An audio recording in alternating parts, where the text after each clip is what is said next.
Hi hello ನಮಸ್ತೆ, welcome to Saksha media YouTube channel. So ಮೊದಲಾಗಿ ಈ ಒಂದು ವಿಡಿಯೋನ ನೀವು ಲೈಕ್ ಮಾಡಿ ಹಾಗೂ ಚಾನಲ್ನ ಇನ್ನೂ ಕೂಡ ಸಬ್ಸ್ಕ್ರೈಬ್ ಮಾಡಿಲ್ಲ ಅಂತಂದರೆ ಈ ಕೂಡಲೇ ಎಲ್ಲರೂ ಸಬ್ಸ್ಕ್ರೈಬ್ ಮಾಡ್ಕೊಳ್ಳಿ.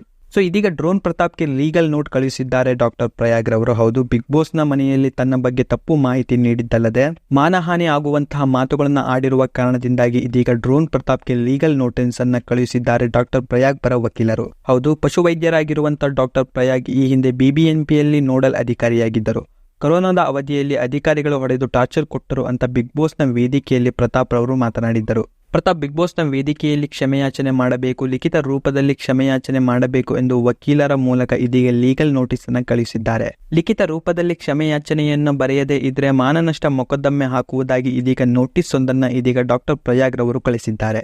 ಸೊ ಏನಾಯ್ತು ಪ್ರಕರಣ ಅಂತ ಇದೀಗ ನೋಡ್ತಾ ಹೋದ್ರೆ, ಬಿಗ್ ಬಾಸ್ನ ಸ್ಪರ್ಧಿ ಡ್ರೋನ್ ಪ್ರತಾಪ್ಗೆ ಸಂಕಷ್ಟ ಇದೀಗ ಎದುರಾಗಿದೆ. ಕ್ವಾರಂಟೈನ್ ಕಹಾನಿ ಹೇಳಿಕೊಂಡ್ರು ಡ್ರೋನ್ ಪ್ರತಾಪ್ ರವರು ಇದೀಗ ಬಿಬಿಎಂಪಿ ನೋಡಲ್ ಅಧಿಕಾರಿಯ ಮೇಲೆ ಗಂಭೀರ ಆರೋಪವನ್ನ ಮಾಡಿದ್ದರು. ಕ್ವಾರಂಟೈನ್ ಸಮಯದಲ್ಲಿ ಅಧಿಕಾರಿಯೊಬ್ಬರು ನನ್ನನ್ನು ಕೆಟ್ಟದಾಗಿ ನಡೆದುಕೊಂಡಿದ್ದರು, ಮೆಂಟಲ್ ಅನ್ಸ್ಟೇಬಲ್ ಅಂತ ಸಹಿ ಹಾಕುವಂತೆ ತಲೆಗೆ ಹೊಡೆದಿದ್ದರು ಎಂದು ಕಿರುಕುಳ ಕೊಟ್ಟಿದ್ದರು ಅಂತ ಇದೀಗ ಹೇಳಿದ್ದರು.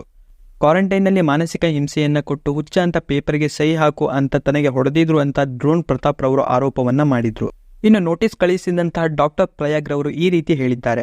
ಪ್ರತಾಪ್ ಕ್ವಾರಂಟೈನ್ನ ರೂಲ್ಸ್ ಉಲ್ಲಂಘನೆ ವಿರುದ್ಧ ನಾನೇ ಕೇಸನ್ನು ದಾಖಲಿಸಿದ್ದೆ. ಕಾನೂನು ಪ್ರಕಾರವೇ ನಾನು ಕಾರ್ಯನಿರ್ವಹಿಸುತ್ತಿದ್ದೆ. ಇಡೀ ಆತನ ಕ್ವಾರಂಟೈನ್ ಪ್ರಕ್ರಿಯೆಯಲ್ಲಿ ನಾನೇ ನೋಡಲ್ ಅಧಿಕಾರಿಯಾಗಿ ನಿಗಾ ವಹಿಸಿದ್ದೆ. ಆದರೆ ಈತ ಹೇಳುತ್ತಿರುವ ಮಾತುಗಳಲ್ಲಿ ಯಾವುದೇ ಹುರುಳಿಲ್ಲ. ಆತನಿಗೆ ನಾನು ಯಾವುದೇ ಮಾನಸಿಕ ಹಿಂಸೆಯನ್ನ ಕೊಟ್ಟಿಲ್ಲ. ಆತನ ತಲೆಯ ಮೇಲೆ ಹೊಡೆದಿಲ್ಲ. ಪ್ರತಾಪ್ ಮಹಾನ್ ಸುಳ್ಳುಗಾರ. ಆತನ ಆರೋಪ ನಿಜವಾಗಿದ್ದರೆ ನಾನು ರಾಜೀನಾಮೆ ಕೊಟ್ಟು ಹೊರಟು ಹೋಗುತ್ತೇನೆ ಎಂದು ಇದೀಗ ಅವರು ಹೇಳಿದ್ದಾರೆ.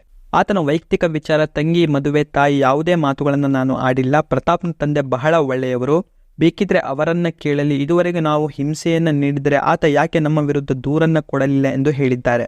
ನಾವು ಅಪಾರ್ಟ್ಮೆಂಟ್ನ ಬೀಗ ಒಡೆದಿಲ್ಲ. ಪ್ರತಾಪ್ ಸುಳ್ಳು ಹೇಳ್ಕೊಂಡು ಟೋಪಿ ಹಾಕೋನು. ಆತನನ್ನ ಒಳ್ಳೆ ಹೋಟೆಲ್ನಲ್ಲಿ ಇರಿಸಿ ಉತ್ತಮ ಊಟವನ್ನ ಕೊಟ್ಟು ಇರಿಸಿದ್ದೇವೆ. ಇನ್ನೆರಡು ದಿನಗಳಲ್ಲಿ ಕ್ಷಮೆಯಾಚನೆ ಮಾಡದೇ ಇದ್ರೆ ಕಾನೂನು ಹೋರಾಟವನ್ನ ಮಾಡುತ್ತೇನೆ. ಬಿಗ್ ಬಾಸ್ನ ವೇದಿಕೆಯಲ್ಲಿ ಕ್ಷಮೆಯಾಚನೆ ಮಾಡದೇ ಇದ್ರೆ ಮಾನನಷ್ಟ ಮೊಕದ್ದಮೆ ಹಾಕ್ತೀನಿ ಅಂತ ವಾರ್ನಿಂಗ್ ಅನ್ನು ಕೊಟ್ಟು ಇದೀಗ ನೋಟಿಸ್ ಅನ್ನು ಕಳಿಸಿದ್ದಾರೆ. ಸೊ ಇನ್ನು ಈ ಒಂದು ಪ್ರಕರಣ ಮುಂದೆ ಏನು ಆಗಲಿದೆ ಎಂಬುದನ್ನು ಕಾದು ನೋಡಬೇಕಾಗಿದೆ. ಇನ್ನು ಇದರ ಬಗ್ಗೆ ನಿಮ್ಮ ಒಂದು ಅನಿಸಿಕೆ ಹಾಗೂ ಅಭಿಪ್ರಾಯ ಏನೆಂಬುದನ್ನು ಪ್ರತಿಯೊಬ್ಬರು ಕಾಮೆಂಟ್ ಬಾಕ್ಸ್ ಅಲ್ಲಿ ತಪ್ಪದೆ ಕಾಮೆಂಟ್ ಮಾಡಿ ತಿಳಿಸಿ. ಜೊತೆಗೆ ಈ ಒಂದು ವಿಡಿಯೋವನ್ನ ನೀವು ಲೈಕ್ ಮಾಡಿ ಹಾಗೂ ಚಾನಲ್ನ ಇನ್ನೂ ಕೂಡ ಸಬ್ಸ್ಕ್ರೈಬ್ ಮಾಡಿಲ್ಲ ಅಂತಂದ್ರೆ ಈ ಕೂಡಲೇ ಎಲ್ಲರೂ ಸಬ್ಸ್ಕ್ರೈಬ್ ಮಾಡ್ಕೊಳ್ಳಿ. ಅಂಡ್ ಇನ್ನು ವಿಡಿಯೋ ನೋಡಿದ್ದಕ್ಕೆ ಧನ್ಯವಾದಗಳು.